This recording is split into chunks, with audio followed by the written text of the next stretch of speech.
Hello, my name is Natalia Latecka. I am coordinating the archive program of Pilecki-Institut Berlin. And today I am very happy to welcome you at the first event organized in the frames of a seminar series Festung Archiv, which is in English Fortress Archive. Today's seminar we organized together with Grzesiek Tomczewski, who is the leader of the program Living Archive, and Grzesiek will tell later more about that. As Pilecki-Institut, we digitalize documents from German archives, which are interesting from the perspective of Polish history. For now, there are mostly documents from the period of Second World War. The period was, of course, full of interaction between these two countries, Poland and Germany.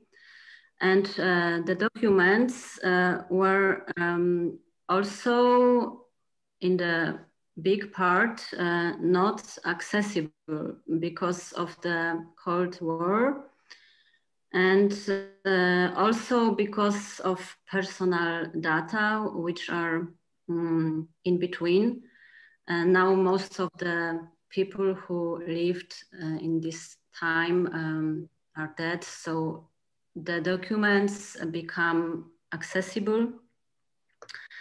There are also still many questions about this period of time which needs to be cleared.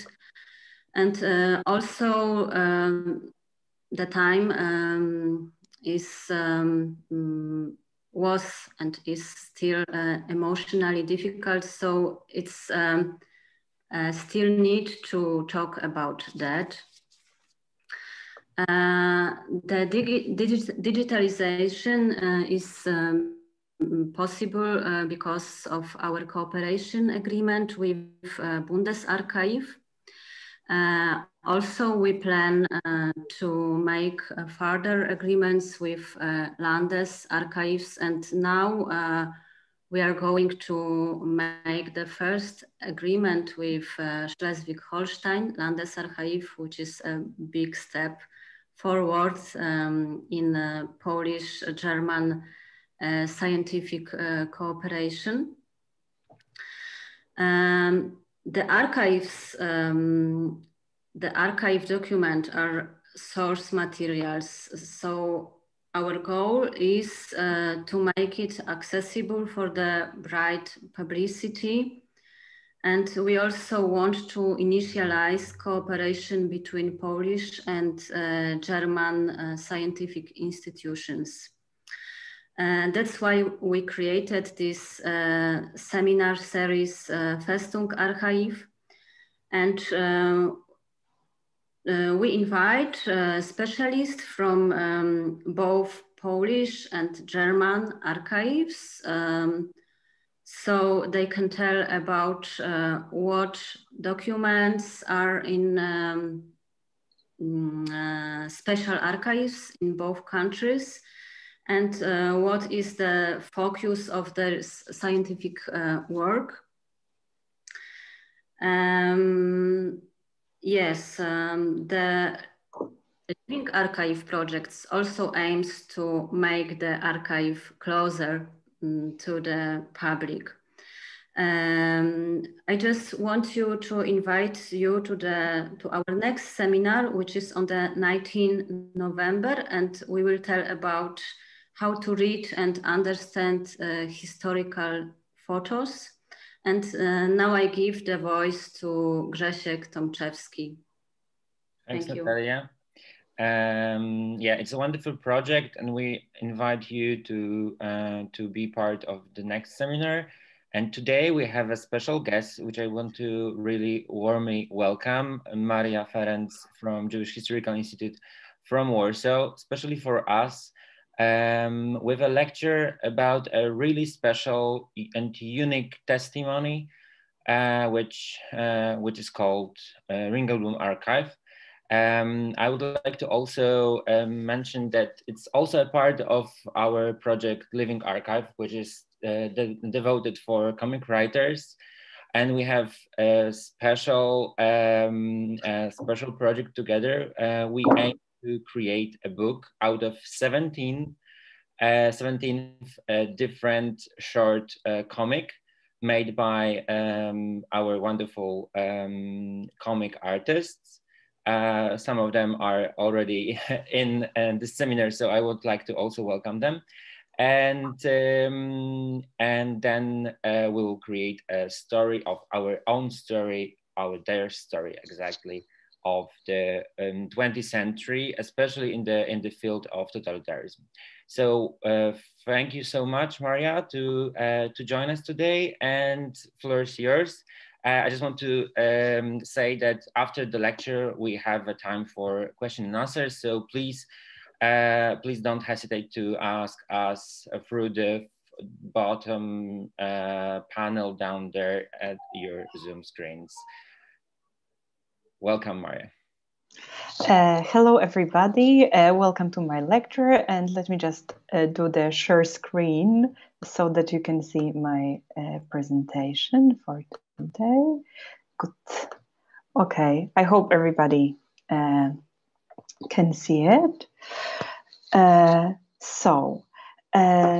I will talk about, today I will talk about the biggest archival treasure that the Archive of the Jewish Historical Institute actually holds, called Ringelblum Archive. Some of you may have heard about it, some of you may not. I will try to tell you the story of this really unique collection.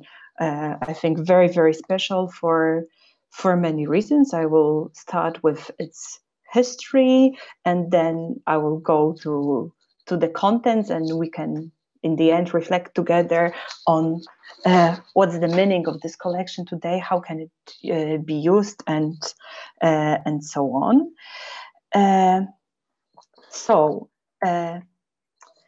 Before I talk about the archive, I will start with talking about its creator, because what is very unique about this particular collection is that it was created in real time. It's not a collection of documents gathered later.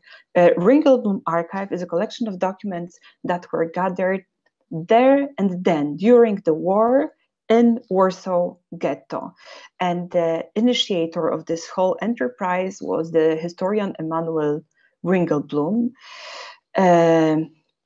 whose fields of engagement intersected even before the war. He was a social activist, he was a researcher, he held a PhD in the history of a pre-modern history of Warsaw Jewry. So he wasn't like, a historian of modern times, but he was very much involved in political struggles and important subjects that were, going on for the Polish Jewry in the interwar period. So, except for being an academic and well established and having a good reputation, he was very much rooted in the political scene of the interwar period. He was a member of the minor, although intellectually important, leftist party called Coalition Left. He was active in the number of academic historical circles. I think, most important academic circles that Jews could belong to, he was there. He was a Marxist, and I will speak about this a little bit later. he was also a social activist. He cooperated with the social institutions. He was a part of the board of the institution that gave free loans to Jews who wanted to start their business. So, as you can see, like he was very much engaged, and it sort of paid off and was vital for his position during the war. And I would say that it's visible in his biography even before the war that he sort of had two goals, like strengthening of Jewish national identity, being then for Polish Jewry as a social and political activist, but also he was a very good, as I said, an established historian, and his important goal was historical objectivism. And there is no doubt about it that he tried to sort of achieve that in his wartime work as well. So what about this Ringelblum guy? Like, what happened during the war that he came up with with the idea of creating the collection of documents? In the beginning of the war in 1939, Ringelblum participated in various social actions for Polish, most of all Warsaw Jews. So he was definitely very active then. And since the beginning of the war, he started to write a very peculiar diary that became a route from which the whole archive sort of grown from. I'm saying that the diary was very peculiar because it's hardly a diary, it's rather a chronicle, and this is actually how we call it, how like historians and researchers who deal with the Ringelblum archive call it. It's a chronicle. Ringelblum hardly mentions that he has a wife, he has a son. His personal life is absolutely not there. His, like, in this text, which is very rich and long and really amazing, he's only a historian of Warsaw Jewry during the war. And this went on and on. But as I told you, like, he was active in the political party, he was a very, well-known social personality. So he had a lot of contacts with important people, influential people, people who were interested in politics. So on the basis of those contacts, he created a net of people who later became the collaborator of the group that gathered the documents that we know today as the Ringelblum Archive, or the Underground Archive of the Warsaw Ghetto, which is what the group itself called the gathered documentation. And this cooperation came into being in the second half of 1940. We don't know exactly when, but we know that by September, October, they were already meeting from time to time, because we can find notes about it in Ringelblum's diary. And what started as a group, like a group of dozen people, grew to be, a group of dozens of collaborators. Some of them were permanent and contributed many, many texts and testimonies. I will tell you about the contents more later. Some of them were temporary. Some people just gave one text for the archive, but still it was very important that this net kind of based on this, on people that Ringelblum knew from various circumstances, from various pre-war circumstances mostly. And I would say that the group of permanent collaborators was around 40 people, while you can estimate that those who were one, like for whom this was like one-time thing, it was tens of people. It's hard to say exactly how many, but definitely more than 100, more than 200, probably, something around that. And what like, what did they want to do and how did they do it? Because I think this is very unique also. They wanted to gather documents pertaining to the fate of the Polish Jewry during the war. I think it's another thing that makes this archive very, very unique, because if they wanted to gather those documents, it means that they have recognized the war and what is happening to Jews as something unique, something special, and something having not having really a precedent in the Jewish histories.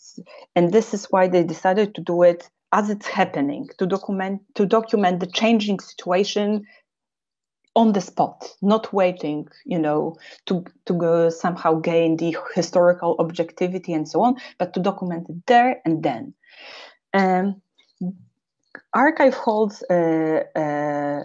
hundreds of testimonies of ordinary people who witnessed something completely out of ordinary. So, for example, people who were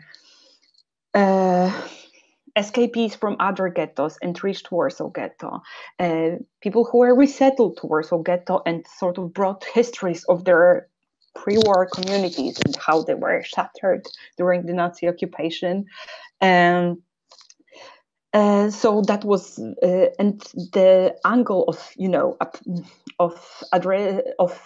using the voices of ordinary people was very, very important in the methodology of the Oyneg Shabes group. The Oyneg Shabes, by the way, the code name that the clandestine group used, means the joy of Saturday in Hebrew, because the group was meeting on Shabbat. So this is why it's Oyneg Shabes. So for those of you who are maybe not so familiar with the history of Warsaw Ghetto, I've prepared this chart and I will talk briefly about it to sort of give you the understanding how this group was, the activity of the group was evolving, and to give you a little bit of the historical background so that you can see the significance of it all. So as I said before, like, the group starts to work regularly in September, October of 1940. Slightly later, in November 40, Warsaw Ghetto had been sealed off. In 1941, when death toll in the Warsaw Ghetto has reached its peak because of hunger, epidemic diseases, fatal hygienic conditions in the overcrowded ghetto, Oyneg Shabes group was sort of focusing on mostly on Warsaw Ghetto and trying to depict its conditions in various texts.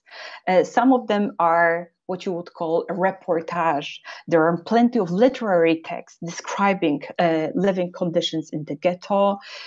We have several diaries. I will talk about that later. So mostly daily life in the ghetto, as well as fate of other Jewish communities, members of which were coming to Warsaw for various reasons, mostly because they were escaping to Warsaw, hoping to find a better life here, or because they were on purpose resettled to Warsaw by the Nazis.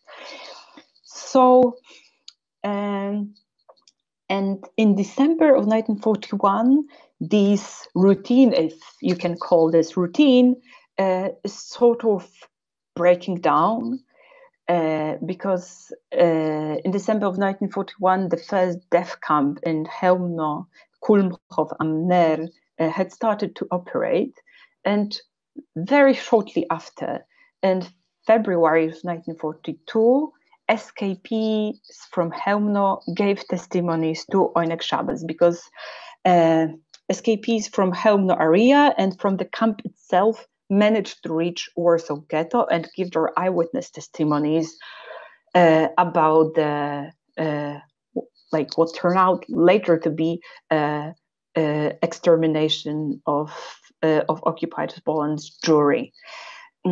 So yeah, and I wrote February, although the first news about Chełmno reached Warsaw already in January of 1942. So it's like fairly close in time. And after that, like Ringelblum Group is focusing more and more on documenting the Holocaust, or what we know as the Holocaust, the extermination of Jewry, especially that the dynamic of events is, you know, getting denser and denser with every month.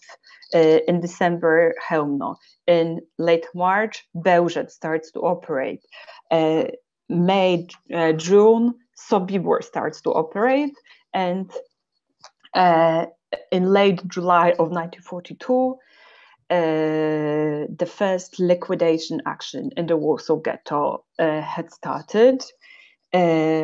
Warsaw Ghetto had back then, it's estimated that it had like some 370,000 inhabitants, and even maybe as many as 300,000 of those who lived there were deported and murdered in Treblinka death camp during this first action that lasted between July and September.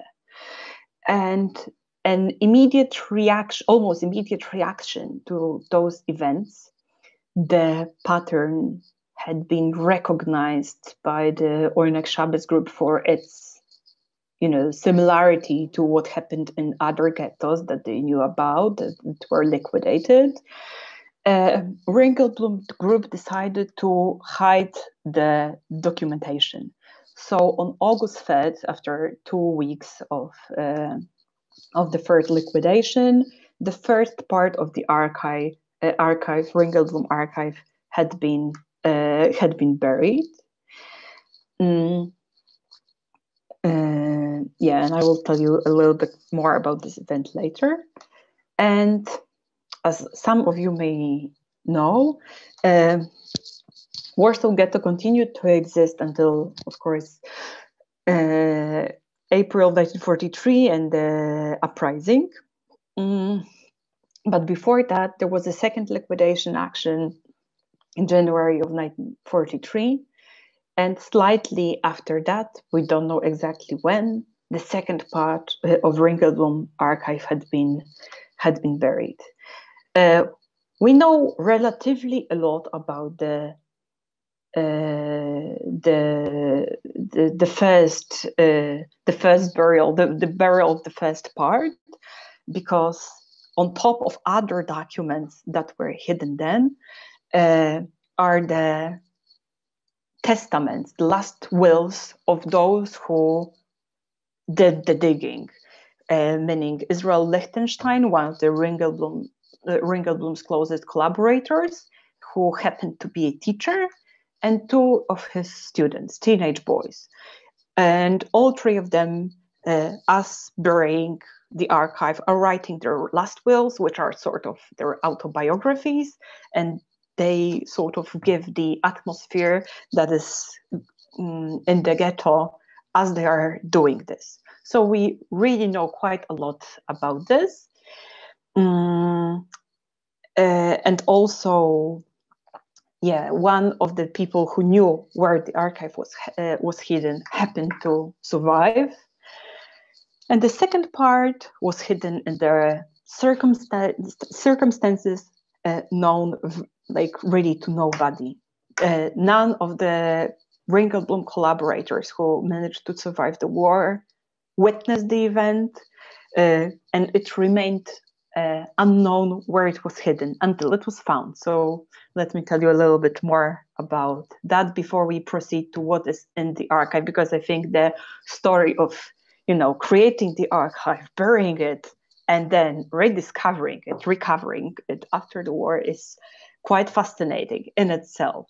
Not only the contents of the archive are fascinating, but the story of it as the object is really quite amazing and in a way miraculous.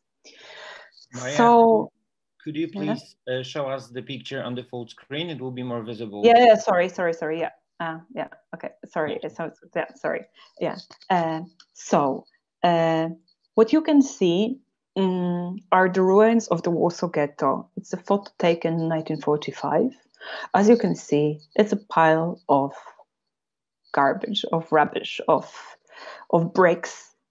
It's really hard to know what street you are on, what address it may be.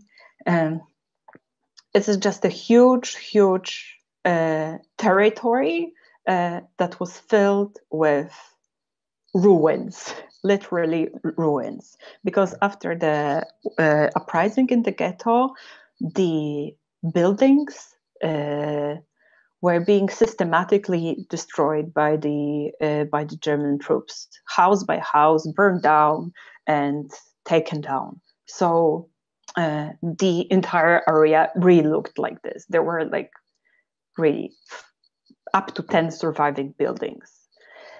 And this is one part of the problem of looking for the archive after the war.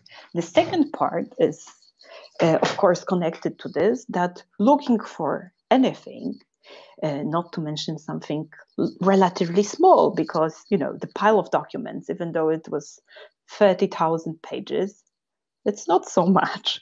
It's not such a big, this archive is not so big. So looking for something that's small in what is, you know, really hectares of ruins is really hard and requires money simply.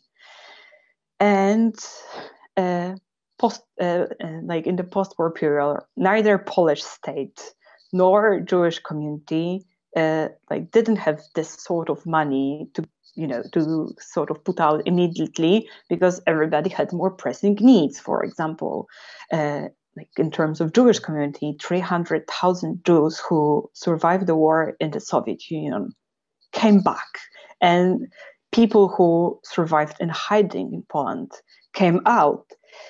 Many of them needed psychological help. Many of them didn't have a place to live. They needed essential things. And as you can see, like the idea to look for the archive was somehow a bit controversial for some people who were responsible for making those decisions, and it's not very surprising that it was like this. And it took the determination of the people who collaborated with Ringelblum, who himself perished in 1944. His remaining collaborators, who were very much determined to find the archive, because they knew that it's precious, that it's invaluable. So they were determined to look for it. And actually, out of those 40 permanent collaborators that I mentioned earlier, 3 people managed to survive. And one of them was luckily Hirschwasser, the secretary of the archive and the closest collaborator of Ringelblum, who knew exactly where the first part of the archive was buried. So he could give the address, and, you know, with the usage of pre-war maps and so on, it was possible to pretty much locate where the first part of the archive could be located. And it took over 1 year to sort of to do the fundraising for the excavation works, but it eventually happened. And as you can see on the photo on the left, this is the moment when the first part of the archive is being recovered. By the way, the photo is staged. It didn't look so spectacular, but they wanted to document the event, so they staged it for a second time, and this is how it looked pretty much. So as you can see, the archive was hidden in the cellar of the building that no longer existed, but the but it survived. Although, as you can see, the first part was in the metal boxes, and some water got in, so it was not in the perfect shape and needed a lot of conservation work. But the story with the second part was even more miraculous and hard to believe, because, as I mentioned, nobody knew exactly where the second part was buried. Wasser knew that the second part existed, but he never knew where it was. So he was just, giving addresses that came to his mind, and they were being checked, but nothing was found except for the few pages of documents. So no trace of the, something systematically hidden. And actually, the second part was found by accident. Because on the ruins of the ghetto, new housing estate was being built in the early 50s, Muranów. And two building men who were, doing their job found by complete accident two milk cans that you can see on the right photo. And those two milk cans contained the second part of the Ringelblum Archive. Actually, the milk cans, which I think were more like of a spontaneous container than those metal boxes, proved to be much better for document preservation. The second part is really intact. So, I want to jump through to the contents of the archive so that you can have an idea what is there. But if you're intrigued by the story of the archive itself, you can read a fascinating book by Samuel Casso, who will write our history, or watch a really nice, in my opinion, movie directed by Roberta Grossman that is based on Casso's book, which also tells the story of the archive. I think it's a really, really good movie, at least in my opinion. So you can sort of follow that. And before I proceed to the contents, I want to advertise a little bit what we do with the archive as Jewish Historical Institute, because I mentioned that it's our biggest treasure. It's actually inscribed on UNESCO list of the most precious documents created by humankind. So it's an important title for us. But we are actually finishing now the very big project of publishing the entire Ringelblum archive in Polish. You can see most of the volumes that appeared so far, and we are now working on the full edition in English. Although this project is just beginning. So I will tell you in the end how you can access those books and those documents if you want. But of course, the important question is what's inside. The story behind the archive is fascinating, but what is there? What is there on those 30,000 pages, and what you can find there, and sort of what can we make of it today? I will just give you a short overview, and then I will summarize it with my short comment.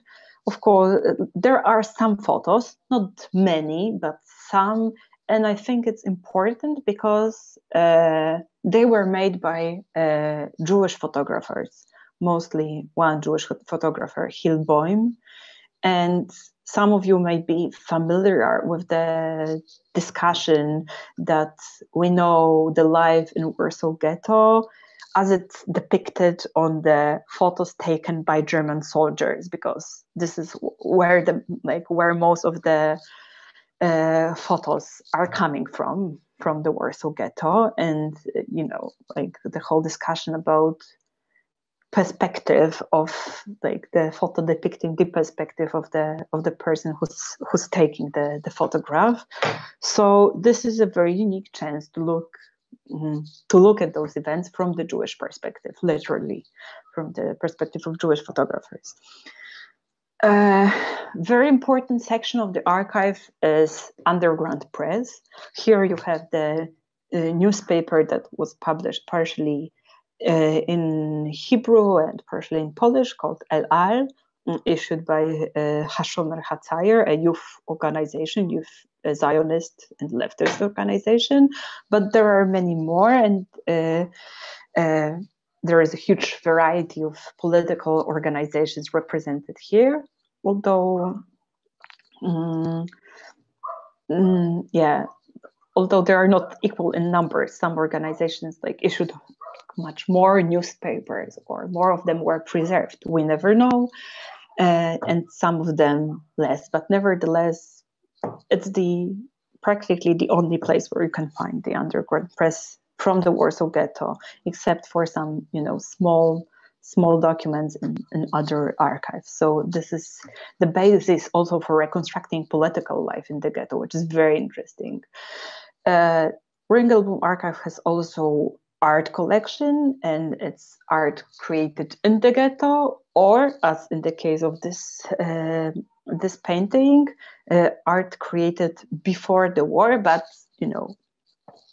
taken into Ringelblum Archive. By the way, this painting was made by Gela Zekstein, who was the wife of Israel Lichtenstein, the one who hidden the first part of the archive. So he kind of took the legacy of his wife, who was a very talented painter, into the archive to preserve it and to have her name remembered in a way. There is also a small collection of documents, very interesting, pertaining to the project that Oyneg Shabes group was sort of intending to make in the ghetto. It was called 2.5 Years of War. And Ringelblum and the people who worked with him were thinking of writing a monograph about the fate of Jews during World War II. And if you count it quickly, 2.5 Years of War is the very beginning of 1942,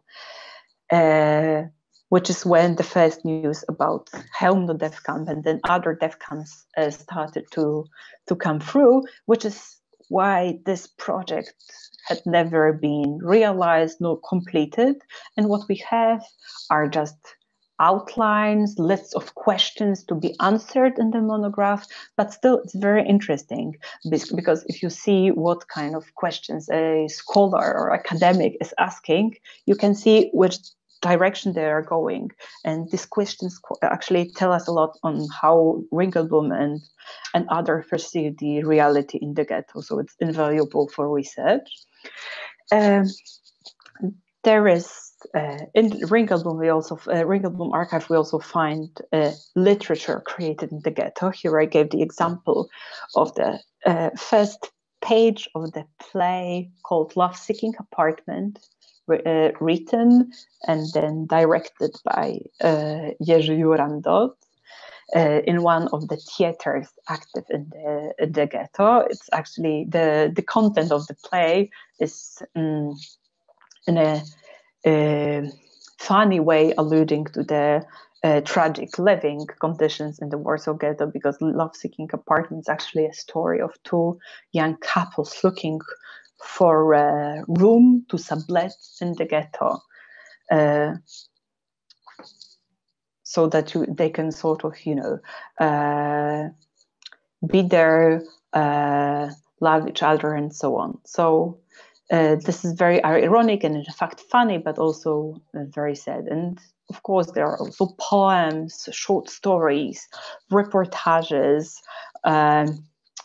all kinds of literary forms in Polish, in Yiddish, and in Hebrew. I think it's a good place to tell you a little bit about the language composition of the Ringelblum Archive. I would say that, let's say 50% of 45% documents are in Yiddish, little less than that in Polish, few percent in Hebrew, and some in German. But those that are in German are mostly official documents that also sort of made it into the archive. This is another example of official document. In this case, this one was produced by the Jewish social self-help, the welfare organization for Jews that try to help the Warsaw Ghetto inhabitants. I mentioned that there were many escapees from other towns in Warsaw Ghetto, and they were also very important informers for the Ringelblum group. We found really tens, hundreds of their testimonies in Ringelblum Archive. Here you see a first page of testimony from the town of Hrubieszów. Of course, the special subgroup within that are the testimonies of escapees from death camps. In this case, it's a testimony of a man from Częstochowa who escaped from Treblinka and reached Warsaw Ghetto and told about what he witnessed to Ringelblum group. So these documents are really invaluable. There is also a very interesting collection of diaries, many of which were written by the collaborators of Ringelblum, that give us an amazing picture of daily life in the Warsaw Ghetto and the atmosphere there and what troubled people who lived there. Of course, some documents on Jewish religious life during the war. This one actually is telling about, this one document is describing how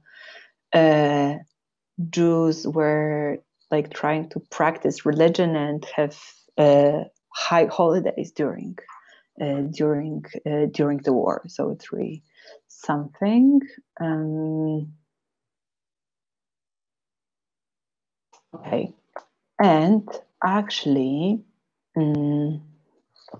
if you're interested to explore the archive and learn a little bit more about it, as I mentioned, for those of you who speak Polish, I think the easiest would be to reach for the books that Jewish Historical Institute published that are sort of divided thematically, and you can very easily find what you are looking for. We have a volume on diaries, various volumes on underground press issued by various political organizations, a volume with the Ringelblum's own writings from the ghetto, and so on and so on. And so those books are relatively accessible, but if you want to, you can also find them on the internet, on the websites, which the address I gave you.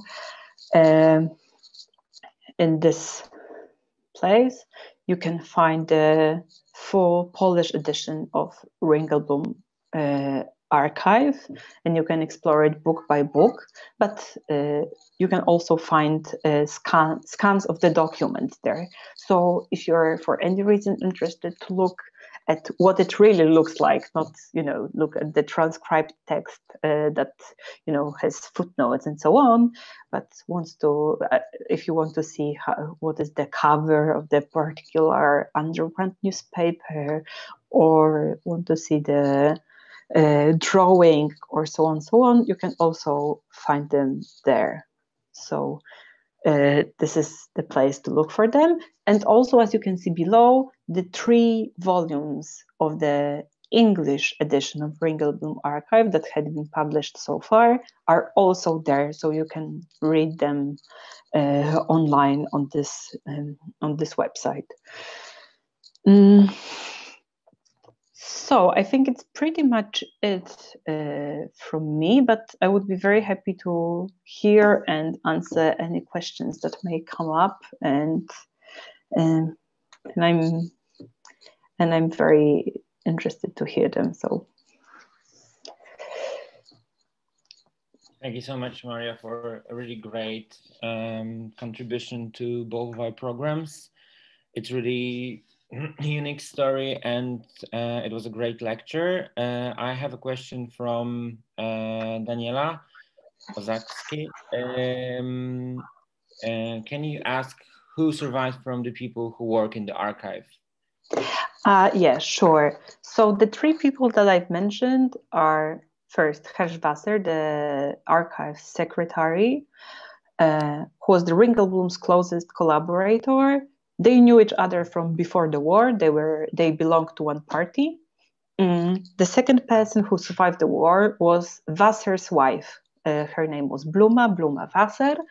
And she also had an important job for the Oyneg Shabes group, because she was rewriting the testimonies that other people gave, and she was making copies of testimonies.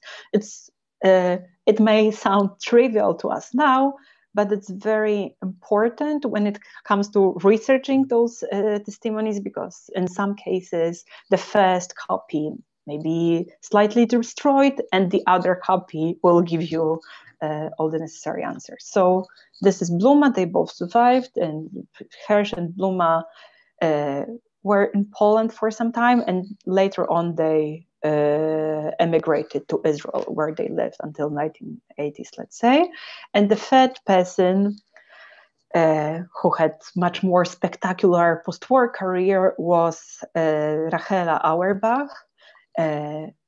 She was a very talented Yiddish writer and journalist before the war. Ringelblum knew her from literary circles, and he sort of drawn her into the group by asking her to write a story of a soup kitchen that she ran in the Warsaw Ghetto. And this is actually how she became more acquainted with the group. And of course, her post-war prominence is undisputable. Rachel Auerbach also remained in Poland for some time. She wrote a very important reportage about her journey to Treblinka after the war.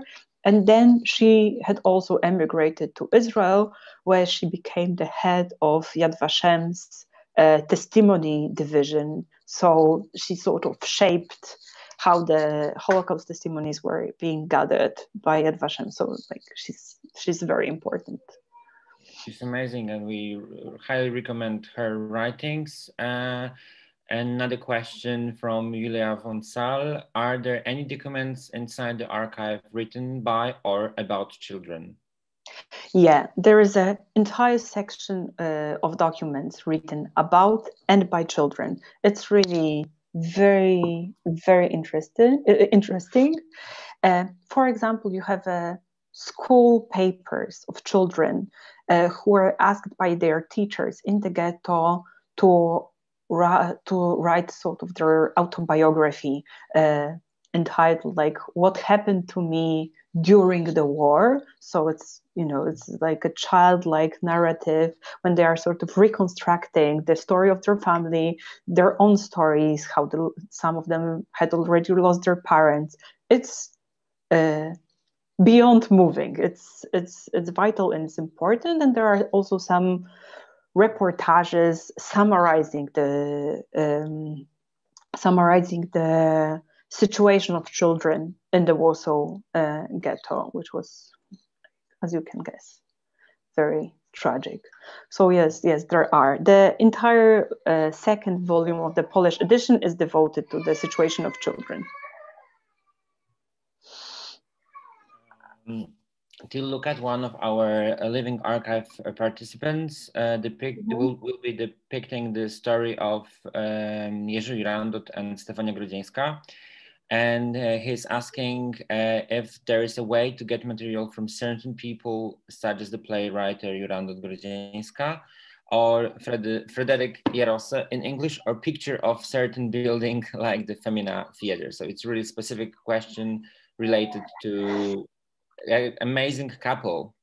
Yeah, really amazing couple. I think, there is a separate edition of wartime writings of Jurandot and Grodzieńska, which was published in Polish by Polin Museum for the History of Polish Jews. It's possible that they had also published it in English, although I'm not sure. It's in English. It's also in English, yes. Okay, so this is it's the most complete edition because it has documents that are in Ringelblum Archive, such as Love-Seeking Apartment, but also wartime writings of Stefania Grodzieńska, who wrote some poems about children in the ghetto.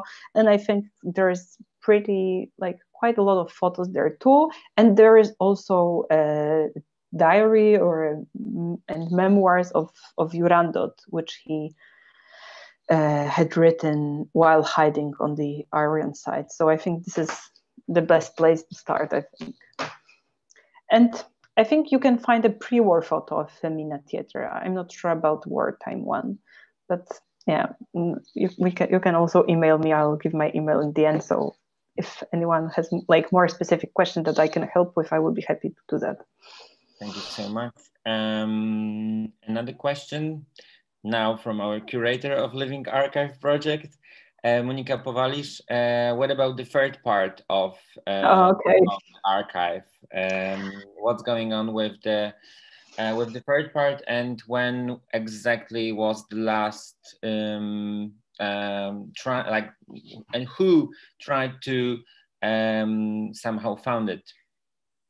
Okay, so so the third part it's a really interesting story, as all stories pertaining to the archive. We don't really know if there was a third part. What we know for sure, because Ringelblum Archive was, very orderly archive, and Herr was a very orderly man. So he kept, as a secretary, he kept lists of all documents that were coming into the archive. So we know pretty much what was in the archive when they were still gathering documents. And we can tell for sure that not all of those documents can be matched. Like not every item on the list can be matched with actual documents that are in the first on the second part. So we definitely know that they had more. But it does not necessarily mean that those documents were hidden separately. And I think that the theory that has the strongest scholarly or academic background is the one suggested by Aleksandra Bańkowska and Agnieszka Haska, who have written the article about it, where they suggest that there was never a third part. It was just that Wasser was very confused because he never knew where the second part was hidden, because by the time when it had been hidden, in February of 1943, he was not in the ghetto anymore. He was hiding on the Aryan side. So, and he didn't know where is it, and it was only found by accident. So, like, he only had some various locations that were probably discussed among the Ringelblum collaborators, and that's why he was like pointing to them. And also when the second part was found and not all documents were there, he was sort of giving those addresses as the one that, may need further checking. And they were checked many times, and last attempt was, I believe, in 2015, 2016, something like that. And there is the most famous legend is that the third part is somewhere on the grounds of the Chinese embassy in Warsaw. So there were, complicated negotiations with the Chinese on whether it's possible to dig there and so on. But there were some attempts and they were unsuccessful. And actually, I, as a researcher, somehow prefer to stick with the theory that there is no third part, because, it would be sad to be missing it, and the chances of finding it are, getting lower and lower every year. And I also think it's historically very probable that they just didn't manage to get together all the documents that they had in various locations, that they were moving during the time of Ghetto's liquidation. And this is simply the reason why not all documents made it into the parts that we actually do have. So, although I know it's a romantic story in a way, and there are documents that are missing, so maybe there is a third part. Yeah, it's already a city legend of Warsaw that someone who's coming to Warsaw and seeing going to Muranów district and trying to search Chinese embassy because somewhere there are hidden the third part. Okay, I will go through because we have more questions. Wojciech Kozłowski asking if there are another collections of archives regarding other ghettos, like we had in case of Ringelblum Archive. Yes and no is the answer, because, for example, and this is the most outstanding example, is the archive that was sort of invented to follow the example set by Ringelblum and his colleagues. It's the archive of the Białystok Ghetto, which was initiated by Mordechai Tenenbaum-Tamarow, who was a member of the youth organization, and he sort of traveled between Białystok and Warsaw. He knew about the Ringelblum Archive in Warsaw, and he sort of decided to make something similar in Białystok Ghetto, although it is much, much smaller. And also it was initiated much later, so it pertains to much shorter period in the Białystok Ghetto's history. Although it's, of course, like invaluable source. And in a way, that's it for the archives that are documenting the perspective of ordinary people, because we have other archives that are very specific. Archives, documents gathered by the Jewish policemen in Kovno. This is an amazing collection, but it was done very differently. Also, Łódź Ghetto has an amazing documentation, but almost all of it is an official documentation created with the permission of the Łódź Ghetto's authorities. We have an amazing Encyclopedia of the Łódź Ghetto, which was created during the war, but still it's an official document, while Ringelblum Archive was a totally clandestine enterprise, and they were free to write whatever they wanted. They didn't have to sort of conform to any way of discussing things. They could write very outwardly about hunger, about typhus, about news from death camps, and so on, so on. So I would say it's quite specific. Yeah. Thank you so much. And Madita Laszetta also wants to thank you to our beloved German translator. Very good job. So thank you, Carolina. And asking a question, if there is anything, any connection between Ringelblum Archive and Irena Sendler and rescuing actions. Not really, because Sendlerowa, as well as other rescuers, were connected with Polish Jewish enterprises to save Jews, with Polish underground, but Ringelblum was not really, it doesn't really connect. And also, as Anna Bikont in her biography of Sendlerowa points to, the biggest focus of Sendlerowa's and other rescuers' activity is around the time of the first liquidation of the Warsaw Ghetto, and slightly after, not before, because obviously the liquidation was the impulse for people to decide for this very desperate step, because you had to pull out all your money to save yourself or your kid. Also, it involved the separation of family members. So for such a desperate step, it took a very dramatic situation. And as I said, most of Ringelblum archive is rather before the first liquidation, and afterwards it still focuses on the life of the ghetto, those who go to the Aryan side, those who live the ghetto, like sort of, disappear from this picture, because this is where the archive was being created. So there are other better sources for that. Margot Sagan asked you, did anything in the archive lead to punishment of perpetrators? That was definitely the hope that Ringelblum himself expressed during the war in his writings. And to some extent, yes, but only very indirectly.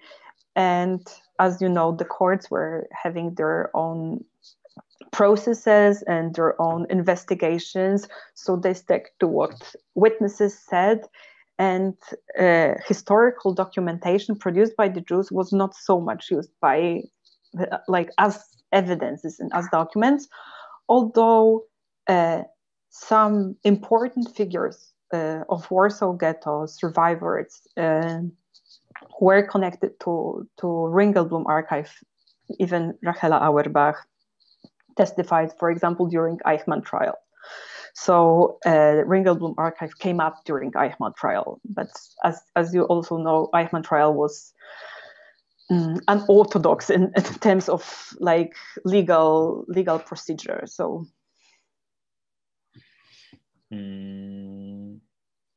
Jerzy Wojtkowski asking if there are any documents located from Łódź Ghetto, so Litzmannstadt Ghetto. In Ringelblum, or? Yeah, as far as I understand. Yes, yes, there are. It's a small collection which has its own separate volume in our edition. I think it's number 8 or 9. If you check on this website that I gave you, you will find it, and it's called "The Fates of Łódź Jews." And there are some documents from Łódź Ghetto, or even more, testimonies of people who escaped from Łódź to Warsaw. There was quite a big number of them, because it was believed that the administration and the conditions in Łódź are much worse than in Warsaw, which was true, especially in the beginning. The Łódź Ghetto was sealed off earlier, so yes, it's quite present, and I think that it's worth saying also that history of Łódź Ghetto and the fate of Łódź Jews was very important for the inhabitants of the Warsaw Ghetto. It was believed that Łódź sorts of Warsaw follows Łódź footsteps in various German policies. So if something happened in Łódź, it was widely believed that something similar would happen in Warsaw too. So testimonies of people, rumors about people who came from Łódź were always found interesting. At the end, I would like to ask you, because so many people are shocked at the very beginning that looking at the Ringelblum archives, you can find the stories of religious life and cultural, social life of the inhabitants of Warsaw Ghetto, and it's incredible source of information. So I think it's also really unique because from Ringelblum Archive we can really see the Warsaw Ghetto through the eyes of the ordinary people living there, but not only of the deaf perspective, but also of a kind of a living perspective, how they live, how they like ordinary days look like. So could you please, in a shorter way, of course, elaborate those two areas, because I think it's quite interesting, and it will be interesting also for our audience, I believe. So ordinary life and cultural life, yes? Yeah, no, religious life. Religious life, religious, okay. Yeah, religious and cultural, yeah. Yeah, okay, so I think it's, religious documents in Ringelblum Archive, there are not so many of them, because Orthodox Jews were rather a hermetical environment, although Ringelblum's group somehow managed to break those divisions. They had like one of the important collaborators was Szymon Huberband. He was a young rabbi, religiously educated, and he also happened to be an amateur historian. And this is how Ringelblum knew him, because Huberband submitted some of his work to Jewish Scientific Institute YIVO before the war. So Ringelblum knew that there is this person, and Huberband was actually from Piotrków. He came to Warsaw after the Piotrków was bombed. His family, his wife and children were killed. And he started to collaborate with Ringelblum and his group, but he also remained active in religious circles. So he sort of connected those two groups. And he's written many important works. For the one that I have shown you about Jewish high holidays during the war, or for example, how Jewish people keep kosher during the war with all shortages of food, with hunger, with access only to non-kosher meat.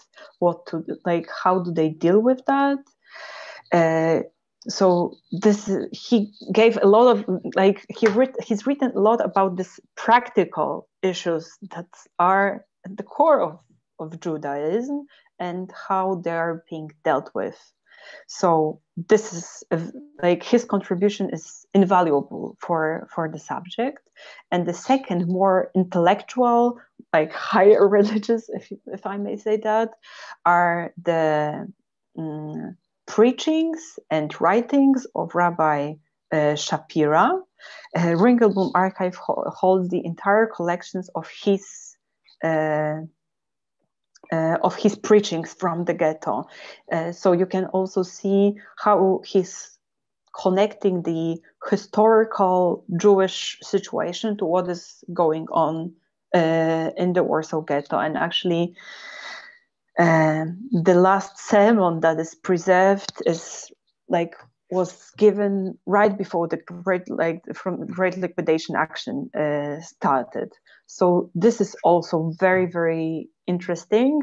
It's very nuanced and intellectual and requires extreme fluency in both Judaism and Jewish history to be able to fully grasp the meaning of it. But it's amazing. So I think these two people, Shapira and Huberband, are the most important chronicles of the Jewish religious life, chronicles in Ringelblum. Of course, there are other minor, smaller things that are of course also important. So this is one thing. And when it comes to daily life, broadly understood, you mentioned cultural life. Of course, majority of Warsaw Ghetto's inhabitants suffered from poverty and hunger, but with the rest of the Warsaw Jewry, also the artists, very talented artists, were settled in the ghetto, and they were also trying to make a living. So on one hand, there was a very, very small elite group that was able to enjoy, cafes and restaurants in the ghetto. Rich people, not many of them, but they were there. People who made a lot of money on wartime businesses, many of them illegal, smuggling, and so on. But when it comes to cultural life, paradoxically, it was quite affordable to go to theater because artists were also suffering from hunger. So it was actually cheaper, and sometimes it was cheaper to buy a theater ticket than to buy a loaf of bread. Yeah. So actually, it was quite popular also among ghetto's middle class to, you know, attend concerts. It's not only actors, but also musicians, concert, theater, and so on. So this is about cultural life, and you know, and Ringelblum, it's a treasure because you can find something about really every imaginable, I think, subject pertaining to the history of Warsaw Ghetto in there, to daily life. Diaries give you details on how a day of an ordinary man or woman looks like. You have school curriculums, so you can get, like, you can learn what children were reading in schools. You can read their papers, and yeah, you can see in the newspapers the recipes for wartime meals. So yeah, it's a perfect archive for, you know, looking for the small details. We have the last question from Elżbieta Cywiak. What were the circumstances of the death of Ringelblum and his family? Okay, yeah, this is, of course, all of these were very sad stories. Ringelblum left the ghetto pretty much in the time where Wasser did, so early 1943.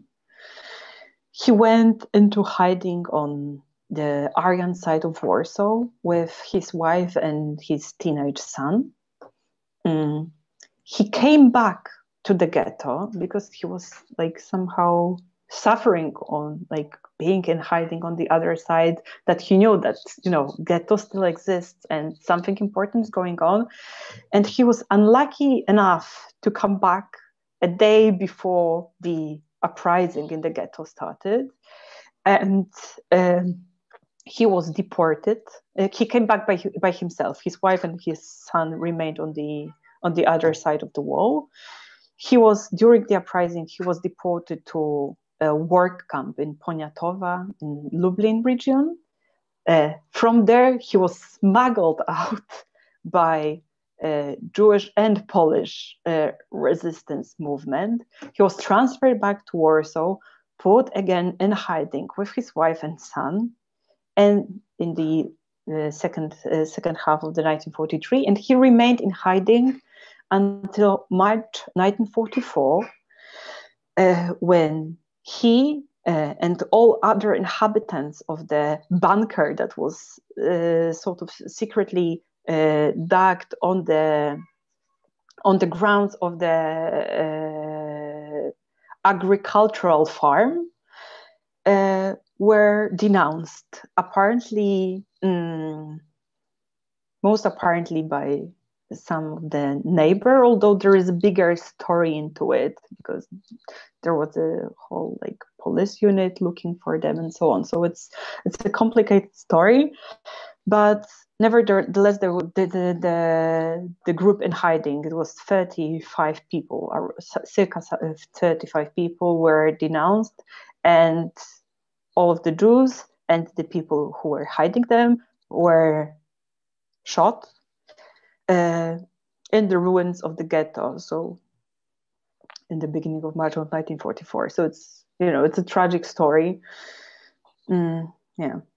Also to sort of think that Ringelblum sort of managed to survive for quite long, and yeah.